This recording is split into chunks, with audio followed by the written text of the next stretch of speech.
Thanks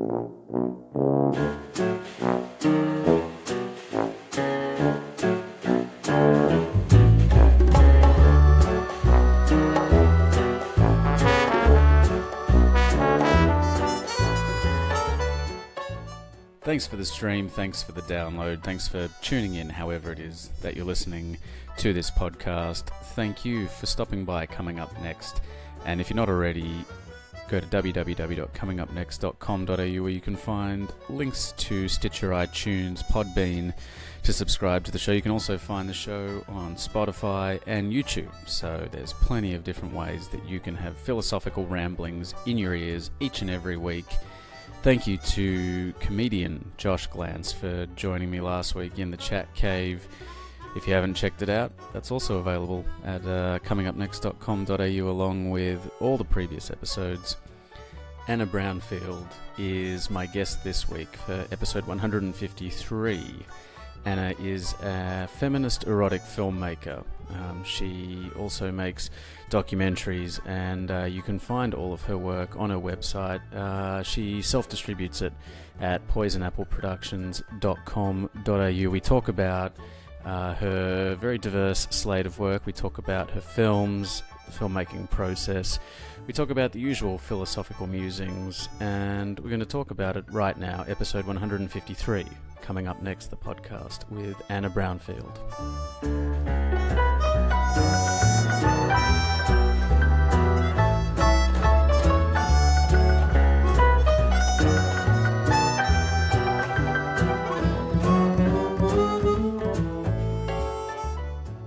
So you grew up in Ballarat. I did grow up in Ballarat, yes. And at what point in your life did you make the move to Melbourne? I did my year 12 in Ballarat, and then I went actually on exchange to South America in Chile for a year. And then as soon as I returned there, I moved straight away. It was kind of like a given in our household that you would eventually move from Ballarat and go and live in Melbourne to sort of pursue other things. Right. I guess particularly if you're someone who's interested in creative arts. Yes, definitely. I mean, I'd always sort of done a lot of acting and a lot of musicals growing up. So, I always had that sort of area of interest. I mean, when I first moved down to Melbourne, I actually studied photography. And then sort of from there, I did an elective in filmmaking, kind of started realising that my ideas probably worked better as films than they did as stills, and sort of decided that I would pursue that. Now, was the erotic side of your filmmaking and your craft, was that something that you kind of have always had a fascination in? Was it something that was that you were very curious about in Ballarat, or was it something that kind of came to you a bit later in life? I think I've always had a curiosity about sexuality, and particularly women's or female sexuality. So it didn't really start in Ballarat. It was probably more when I moved out of home. I sort of started, I think being in early 20s and living out of home, and, it started to explore things more then. Also, there was, probably a lot more sort of opportunities, I suppose, in Melbourne than there was in Ballarat to do things without so much judgment. So a lot of that exploration didn't really happen until I had moved out of home. But I did grow up in a household that was where sex was very openly discussed. So it wasn't seen as something that was abnormal or to be guilty for. It was. So I suppose I already had sort of fairly healthy sort of attitude towards sex. Yeah. I mean, what was... I think in my household it was probably the opposite. What was it like growing up in a family where, I mean, obviously you kind of only know your own experiences, right? Yeah. So maybe this is a kind of redundant question, but how do you feel as though that kind of shaped you and shaped what you do now? Well, I think because there wasn't so much shame. I mean, I remember as a teenager my dad discussing sex at the dinner table with us, and my brother and I, who are only about a year and a half apart, sort of both kind of cringing, going, "Oh God, really?" But there were always books around, and we were all, it was always okay for us to read about it and sort of learn, I suppose, the fundamentals of it and things. And yeah, it wasn't sort of something that was hidden. We were kind of a pretty not a nudist, but we spent our household. There wasn't a lock on the bathroom door.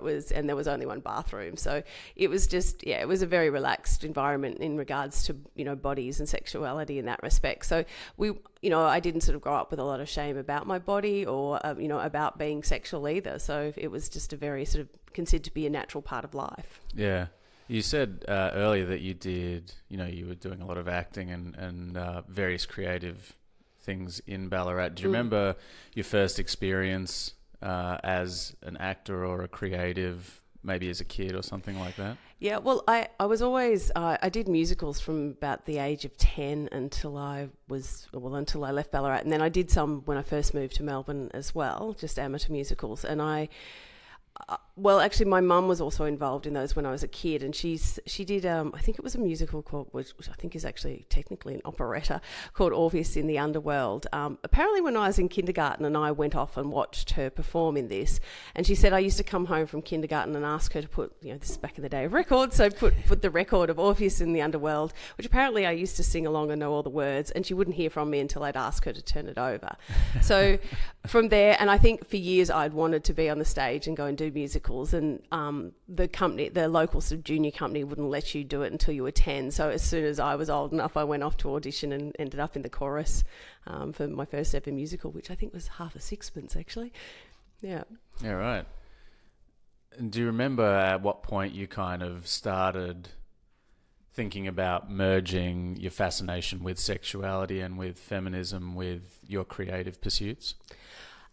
I don't think there was like a sort of, I suppose, a watershed moment where it happened. It was just as, I suppose in my early 20s and living out of home and just, trying to find your place in the world as an adult. And, one of the things was exploring my sexuality. And I think it just came through that. And I always kept, a visual diary or a written diary and sort of would draw pictures and come up with ideas and things. So I'd grown up very much with a feminist mother who'd sort of, and grown up in that era of like, well, as a woman you can do anything. And so there was that already there. And then I suppose I started just looking at, how women were represented sexually on screen. And when I started uni, that's sort of one thing I really wanted to focus on of that sort of, I suppose, having that autonomy to create your own images of your own sexuality rather than a lot of what we were seeing at that stage, which was very much dictated by, I suppose, a male point of view.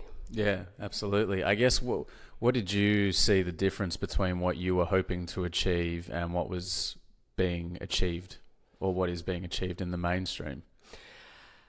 Well, in terms of erotic films or porn films, or in terms of just film in general? Well, both. Well, I suppose when I first decided to sort of make, an explicit film, it was particularly at that stage there weren't really many women making films from a female perspective. I mean, there was Candida Royale in the States and her company Femme Productions, but there wasn't. That was really the only person at that stage. And I sort of went, there seemed to be this sort of hole in the market. I mean, this is the beginning of sort of the internet and being able to access, I suppose, pornography a lot easier than, having to go, or anonymously rather than having to previously, if you wanted that, you need to go into a sex shop, which was still very much a male environment. So, I sort of saw that there was a need and there would seem to be a hole. And part of it was also selfish as well, going, well, I want to see something that gets me off rather than looking at the majority of this content, which is aimed towards sort of, a male point of view. Yeah. Yeah.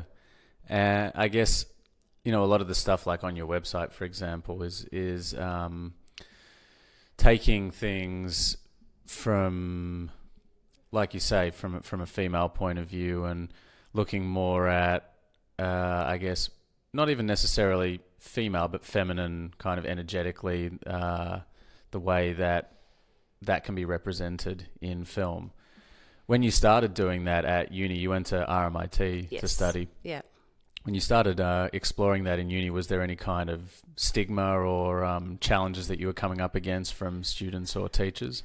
No, not really. I suppose I was, probably like a lot of people in their early 20s, I was pretty pig-headed, I think, and pretty, believed in my own self-importance at that age. So, no, I didn't, because I just was like, well, I'm going to do what I want and I don't really care what you think, I think was a bit of my attitude. I mean, I did get quite a lot of support, I think, because I did media arts at RMIT, and we had people like Phil Brophy and Philip Samatzis, and we had Marie Craven come in for a while. So we had these quite progressive sort of thinkers anyway, and that course at that stage was quite progressive.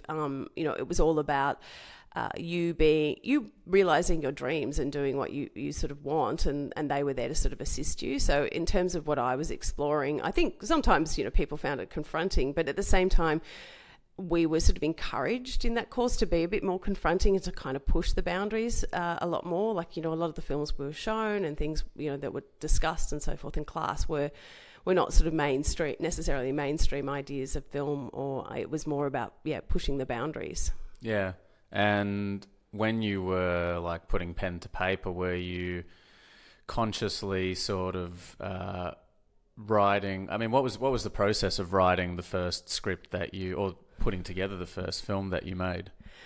Oh gosh, now I think the first film I made was a black and white Super 8 film, and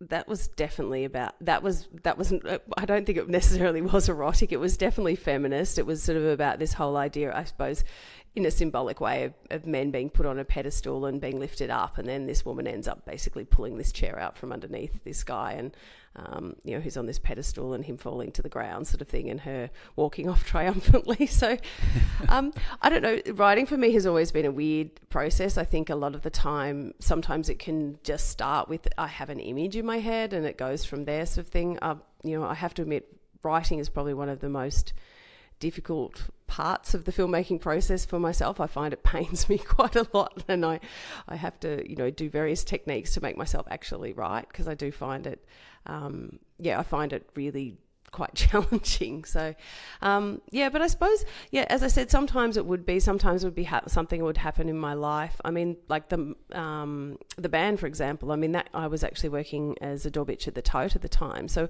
a lot of the script for that came from being around the music, the independent rock scene in Melbourne, and sort of just and I started just asking people. I started hearing stories, but then I started also asking people in bands or managers, and like, what's the filthiest story you've ever heard or you've ever witnessed or you've ever done. And so from that I sort of started collecting stories that then ended up in that film. So I think it just it depends on what I'm sort of approaching. With The Bedroom, the last sort of explicit film I did, I basically had access to this amazing space and thought, what can I write that's sort of set in one room? And then I sort of started thinking, it'd be good if it was over the decades, maybe if this room, what goes on over the decades, and, what happens sexually during each decade. So I started sort of researching that. So, and then the script came from there. So it just, it really depends on the project itself. What were some of the filthiest stories you heard from the band? Most of them ended up in there, actually. Right. One of them was this band member, who shall remain nameless, told me a story about how which was included in the film, about cum cards. So they actually, when they went on tour in their Tarago van, they would all receive a pack of cards. And so every time they came, they would leave a card. So, they would, obviously have sex with someone, they'd leave a card, sort of thing. So the idea was to try and get rid of your pack by the end of the tour. And one of the most famous stories was, someone actually jerking off in the back of the Tarago and then kind of, throwing the card over to the next seat to land on someone's lap. So that was sort of changed a little bit, but basically included in the film as well. Yeah, you must have heard some pretty wild stories. Yeah, there were some pretty interesting ones, some pretty horrific ones as well. So, one of the most horrific stories, which does end up a little, slightly gentler form in the film, I then also set up a sort of a revenge scene to get back for that person who experienced that. So, right. Yeah. And when you went to shoot your first erotic scene, I mean, that must have been a fairly daunting kind of prospect. Yeah, it was, because before the first explicit scene, I had shot simulated sex scenes, but I hadn't shot a real sex. So yeah, it was. I was quite nervous. I think the very first one I did was actually. Excuse the office above us. We don't have some people moving furniture. Yeah. So. Yeah, the first scene, I think it was actually a solo male masturbation scene, so that was a little bit easier, but I do remember being quite nervous before it. And then I think the first time I did a sex scene between two people, I was still quite nervous as well, but it not as nervous as the very first one. So I think you just worry how it's going to go, that you're providing a safe and comfortable environment for the performers is something that's important to me. So I suppose I just want to make sure that that's what was happening. Yeah. How do you create a comfortable environment for people to do that sort of thing in? Generally, I try and strip back the crew to as minimum as possible. Often it'll just be myself, the DOP, and that'll be it.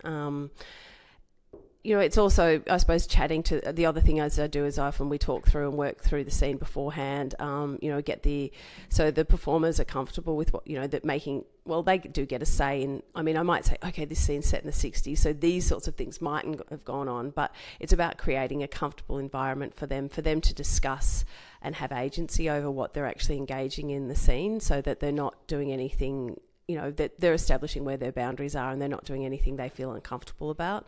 So we often do that and make it nice and relaxed. The other thing is generally I give a large amount of time to shoot those scenes as well, so that it's not such a rushed, hurried sort of like, okay, we've just got to wham bam, hey, come on, you've got to get hard in 2 seconds. And the other thing is also, I like the whole process, the idea of getting undressed and all this sort of stuff. So there's all that sort of lead up to it as well. It's not just kind of, hey, we've got our clothes off and we're having sex. It's about creating, for them also for it to be, although it's performative still, to provide, a situation where they can sort of build up their own sexual desire as well within that scene. When you write the script, are you being very prescriptive with how the scene is going to play out, or is there kind of flexibility in that? Then do you hand that over to the performers? What's your process? Generally, it depends on the scene. Sometimes there is quite a lot of description, but often once we actually go to shoot it and it's discussed with the actors, it will change. It's, as I say to them, the sex scene that I've written is just a guide. It's not a be all and end all. So I'm also up for you to add your own input. And, sometimes I may set parameters depending on, like with the bedroom, because, often it was of an era. So, or this was, meant to be a character who's, quite innocent or something like that. So therefore, I sometimes will place parameters around that, but otherwise they're pretty much, it's up to them what they want to do. Yeah. And how genuine do you feel the performers need to be in the pleasure that they're having? For me, I suppose in terms of the pornography that I have liked and enjoyed is to see that people are actually enjoying themselves and it's actually a genuine connection. So that's one thing I try with my casting, is to get people who do have a natural chemistry between them, because then I think you do get a more genuine performance and they're actually enjoying what they're doing. So yeah, that is really important to me. Yeah. I suppose the audience is going to connect better with what's happening. And I guess it moves kind of beyond that, I guess, more patriarchal version of pornography, which is probably almost the opposite of the way that you're describing. You kind of set things up where it is just about fucking and getting the job done, or whatever the case may be. What you're doing is creating more of a reality, I suppose, or a fantasy. I still think it has a fantasy element, but I suppose because also the way I shoot it, I'm not so focused on, if you look at a lot of mainstream or commercial porn, it has quite a formulaic way that sex scenes are shot and constructed. So for me, it's about, well, you guys just get onto it and enjoy it, and we'll move the camera around and get what shots we can, but it's not sort of so focused on it being, I suppose, a gynecological examination. It's about being able to see that, their faces and their pleasure and their joy and stuff as well. It's not, and what's going on with them as people, not so much focused on, say, genitals, or also being, as you might be aware, a lot of the stuff in mainstream porn, it's about the positions that people take, that they shoot in, is about being able to get a camera in there, sort of thing. So it's not necessarily a pleasurable or enjoyable position. So that's sort of one thing I really want to, rather than doing that it's focused on, they are engaging in positions or acts that bring them pleasure above everything else. Yeah. I guess putting the creative to one side for a second, you said you kind of started doing this when the internet was first becoming a big player in the world of pornography.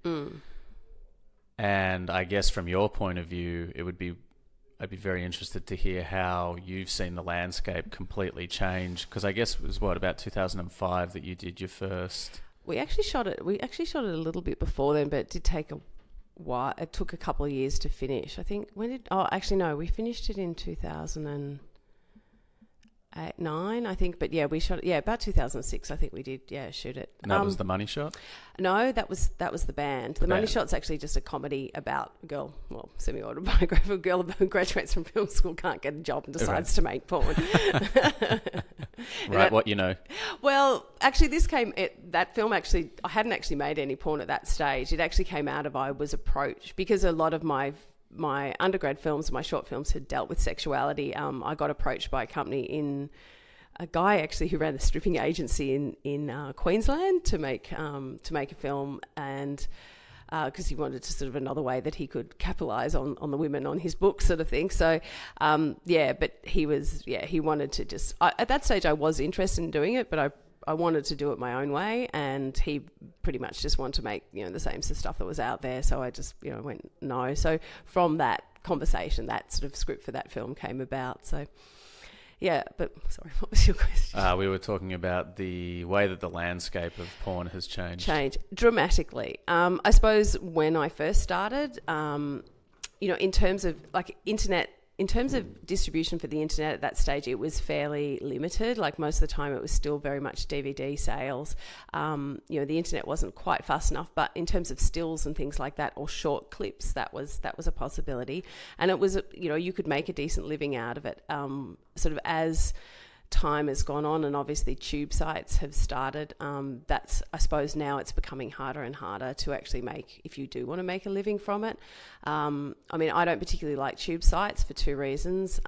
One, that it gives children access to pornography, which I feel is something that people over 18 should access. I don't, and that's the thing is, like, I suppose when it first started, you had to produce a credit card or you had to produce some sort of ID or something before you could access those sites, whereas now, as a 5-year-old, you can get on there and access whatever. So I suppose that's one of the issues I have with them. I think also because a lot of it's grown from pirated content as well. So because of this now, obviously in terms of the mainstream industry, budgets have dropped, in terms of the pay people are getting has dropped. And so it's sort of, and things are kind of having to be pushed to more and more extremes to kind of make a niche or create a market. So that part of it, I think has changed. That I think it was, you could make quite a decent living from it, whereas now I think the reality is it's hard. And a lot of, I suppose when I first started, there weren't many women making pornography, and then sort of I went to Berlin Porn Film Festival where the band opened, and all of a sudden 40% of the films that year were made by women, and it was great. I suddenly found this sort of global network. I came back to Australia and had a baby, so that kind of killed things for a little while. But then it was interesting then, though, because all of a sudden there had been this community growing in Australia of feminist pornographers. So we were all doing quite well, and it was all going quite but now it's like most of us have chosen to leave the industry. There's only really a couple going, and they're struggling now because everyone thinks porn should be free, or that you shouldn't have to pay for it. Yeah, I guess maybe the niche nature of it and the way in which you could make money, if that's no longer there, then it must be very difficult or challenging to kind of persevere.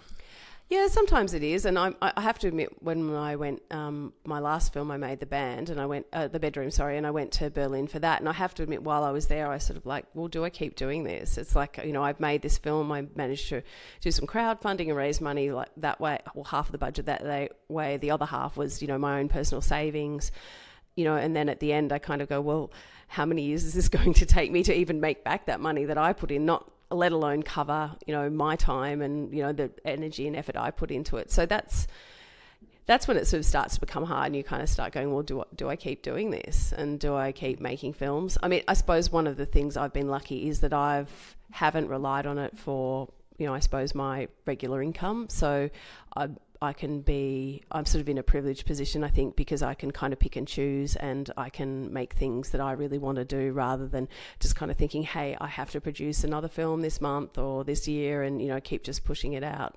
But yeah, it does, I've got some money from a company in Spain to make a sort of a scene for a larger film, which was great. But in terms of getting opportunities to find other sources of funding.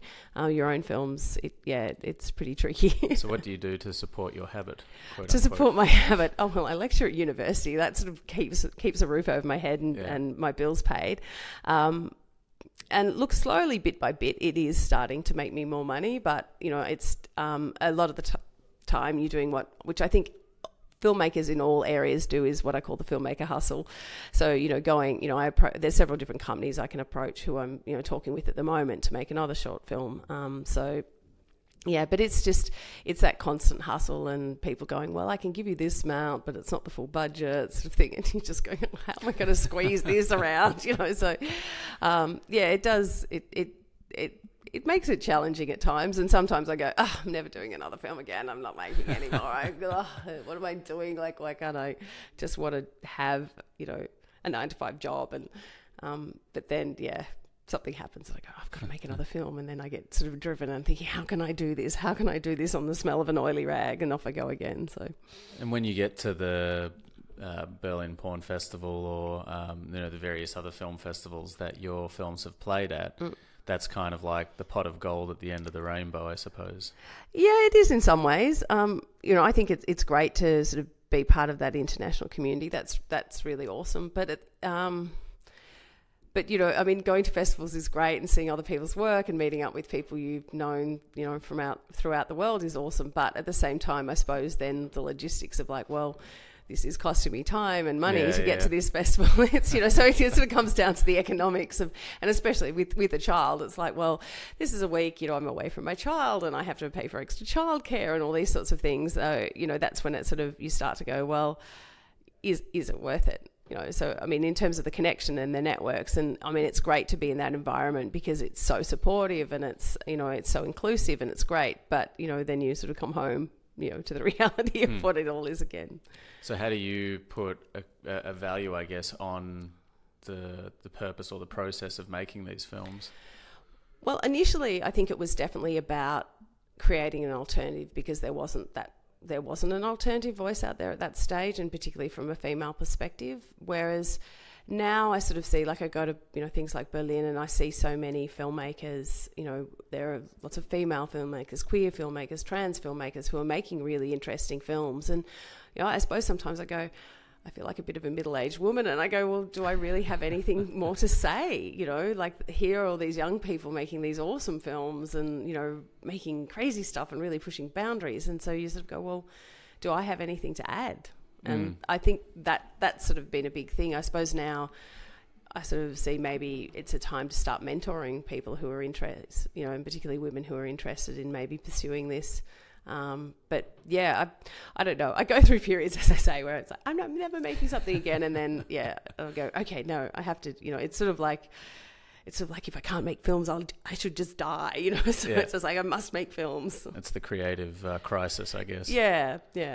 And when you have been writing scripts in the past, are you considering like diversity in taste or ethnicity or anything like that in what you're writing, or are you just sort of writing uninhibited and then taking it from there?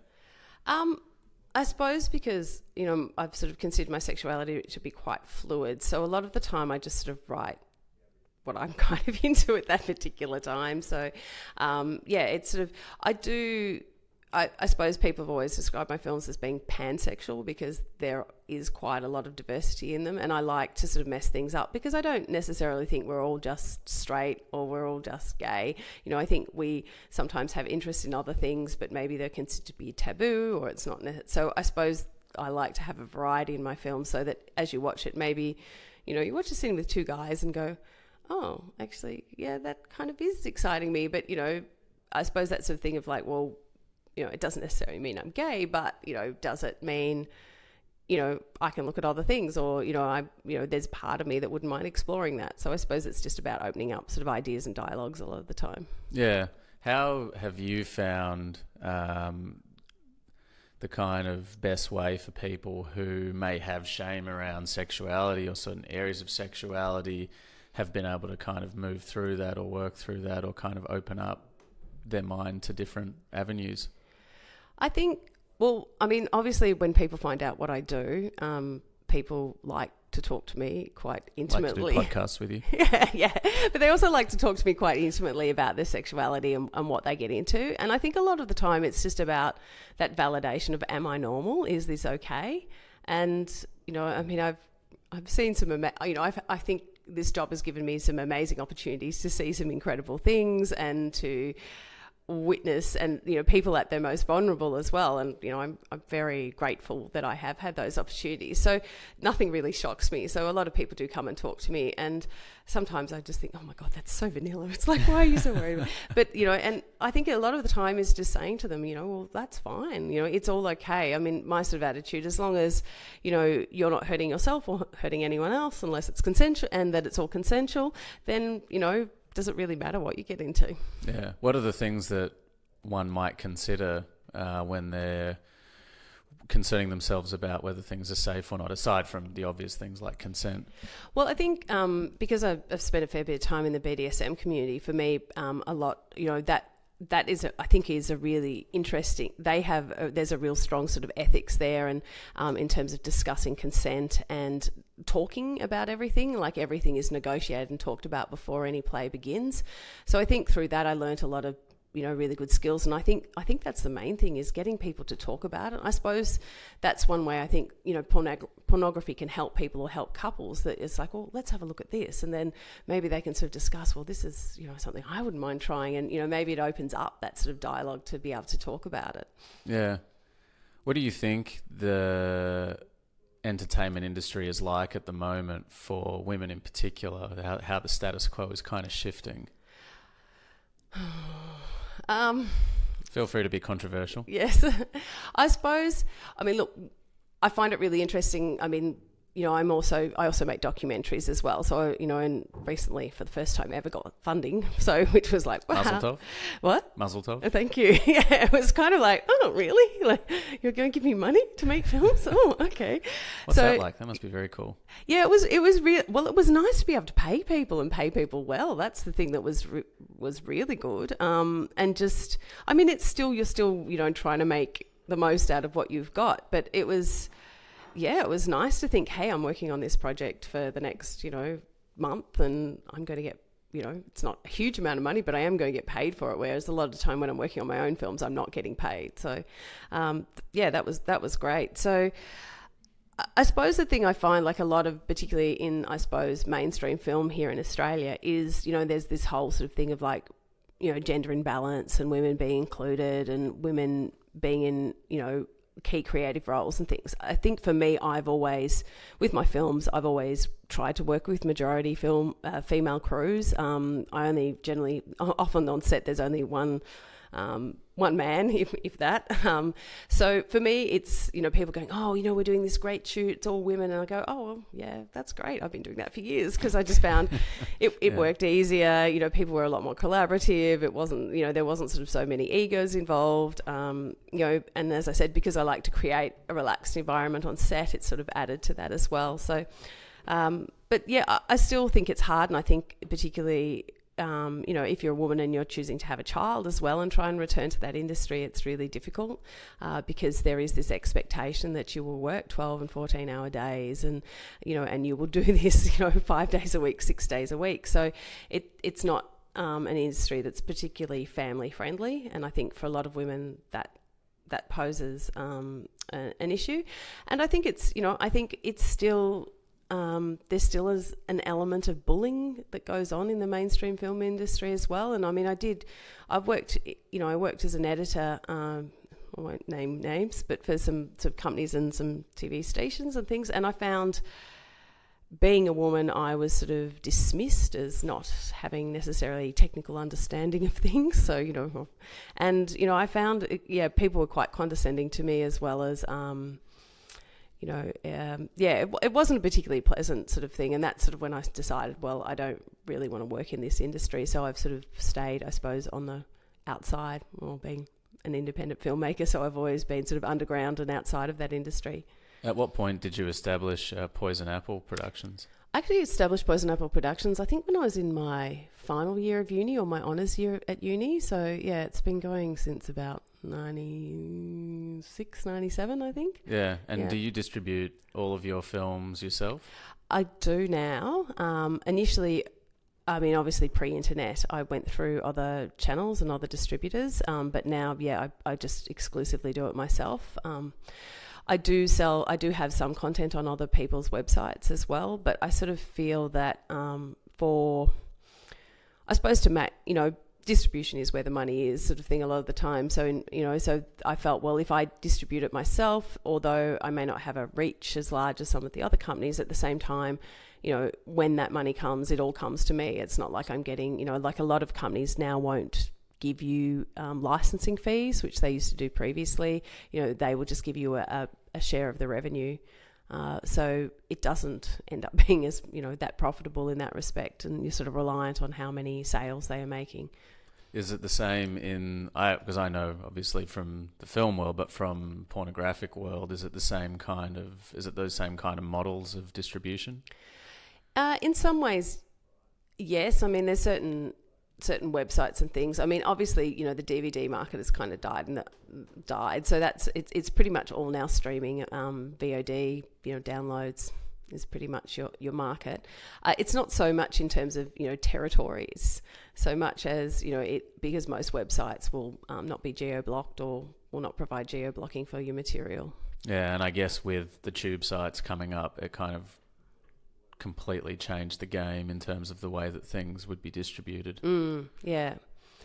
Yeah, and I mean, the tube sites, I mean, they've approached me several times to include content on them, and I keep on writing back to them going, so how much are you going to pay for, what's your licensing fees? And they're like, oh, no, we don't give you money. We'll just give you lots of, we have this amount of users who come onto our website, and we'll give you all this traffic to your site. And I'm like, no, you won't. You'll just get someone who will watch a free clip, jerk off, get off, and they're probably not going to necessarily follow up on my product. So, I mean, we have a sort of, I suppose, a group of us around the world, and we all actually got approached at one time by this company and sort of all decided not to put our work up there simply, and also because we don't agree with the ethics of this company as well. I mean, most of the tube sites are owned by a company called MindGeek, who apparently have offices in Luxembourg, but you go there and nobody's there. No, right. There was a great documentary actually by Avidi, who was she was a French porn star and then made her own films and has now moved into documentaries about it's called Pornocracy, and it's sort of about how tube sites have affected the industry and performers in it as well. In a way, it's kind of like the way that Spotify has destroyed the music industry, because even though people are paying a kind of nominal subscription fee, I guess the idea behind the model is that you hear the music from a band that you like, and then you go and buy the music, or you go and buy buy merch or go to their gigs. Yeah. People are still going to the gigs, but they're not really paying for the music beyond that. Similar with the tube sites, although everything is free, my research has shown me that there are, a lot of personal research, companies that they put out like a 5 or 7 minute version of a film, a clip of a film, with the idea being if you want to watch the rest, you've got to pay for it, and that's the best way that they've found to kind of counter the inevitability of the piracy. I don't know where I was going with this, but it was just I was just thinking about that as you were saying, the kind of similarity in this business model that's been created. Yeah, and I think that's the thing. I think with as you say, with music or with film as well, I think people are kind of going, well, I can't necessarily, even mainstream cinema I think is going, well, I can't necessarily make money from that. And as you say, the way is through things like merchandising or having special events or things like that. That's sort of often how you make or self-distribution. Yeah. Have you found that to be a successful business model for what you're achieving? Yeah, it does. It does work a lot better for me. I suppose because of just the percentages that I was often, with some of with the Money Shot that was distributed through another company, and that, in terms of, what I used to get $1 every time a DVD was sold or something. Yeah, right. It was just crazy. So, it's been good. I do also have one of my films on another site, another feminist pornographer's site as well, and because she's got quite a hold on the European market, that does quite well as well. So great. Yeah. And how do you, I guess, going back to the kind of question or topic we were talking about earlier about how you kind of put a value on what you're doing. How do you then sort of beyond that see projects that you create as having been a success? Good question. I guess, well, I mean, obviously financially is one part of it, but I think it's also getting emails from people is one thing, like people sort of writing to me and going, hey, I really loved your film, or, people, often I'll meet, when people realize who I am, they go, oh, I've got your DVD, or I've seen your film and I love it. I think it's great. Thank you so much. It's awesome. That would be brilliant. Yeah. So that sort of stuff I think is, that recognition I think is probably more valuable than any sort of monetary gain you can make. Yeah, I guess affecting people is why we create in the first place. And I think for me, I suppose, because I've always felt like I was quite sort of underground, that I never, I get surprised when things are successful. Like, I mean, I made a documentary about craft, Making It Handmade, which screened at Melbourne Film Festival, and then ABC bought it, and then I did little mini tours sort of in the countryside with it, and it did quite well, and the DVD sales went really well on it. So I sort of find it...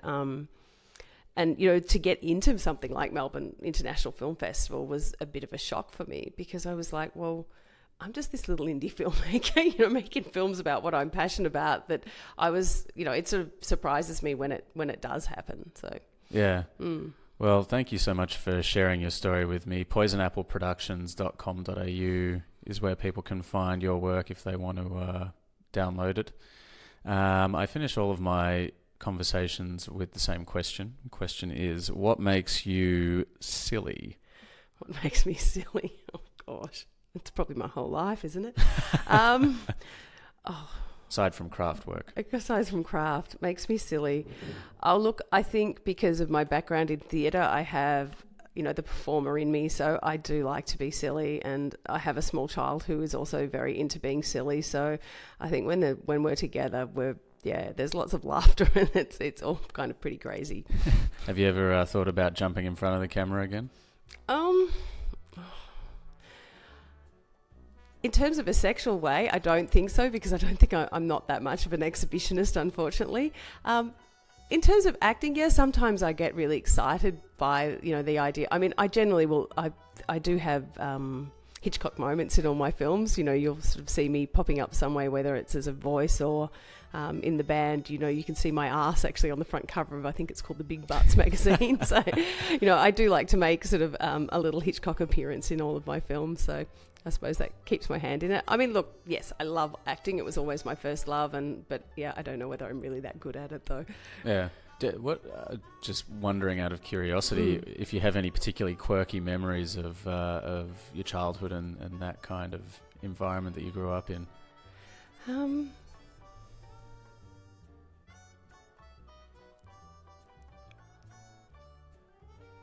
I don't know. I suppose because it was always, that sort of musical stuff was always such a part of my life. It was just, that was normal. But when I speak to other people, I realise, well, it wasn't necessarily normal. But my dad was always playing show tunes and classical music, and I just always assumed that grown-ups equaled classical music and show tunes. Exactly. And similar thing in our house. I think my dad had a little bit of an interest in jazz, so we got that. But I remember, when my brother started getting into music, and he was particularly into a lot of punk, so he was playing a lot of Dead Kennedys and Suicidal Tendencies and all these sorts of bands. And it was all of a sudden like, wow, there's like this whole other world of music. I suppose, also being a child of the 70s and 80s, we did spend a lot of time watching Countdown, so we at least knew what the mainstream was up to.